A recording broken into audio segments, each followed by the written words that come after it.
ఏడవదైన కాండ లేకపోతే అసలు మనకి ఏ విధంగానూ రామాయణం అనే సౌధం నిలబడేదే కాదు. ఒకటి. రెండు, శ్రీమద్ రామాయణంలో ఉండే శ్లోకాల సంఖ్య, శ్లోక సహస్రకం ఎన్ని?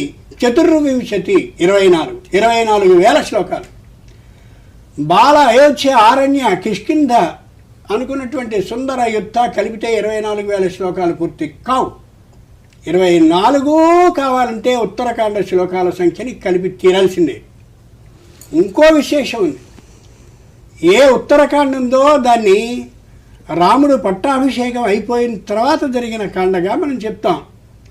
ఉత్తర అనేటటువంటిది అయిపోయిన దాని తర్వాత దాన్ని ఉత్తరం అంటారు. మనం అందుకనే తెలుగులో తదుపరి అంటుంటాం. తదుపరి సంస్కృతం మాట. తదుపరి అంటే తర్వాత అని అర్థం. ఉత్తర అంటే ఈ 6 కాండాల శ్రీమద్ రామాయణాన్ని చదివేటప్పుడు నీకు ఏదైనా అనుమానమే వస్తే దానికి ఉత్తరం సమాధానం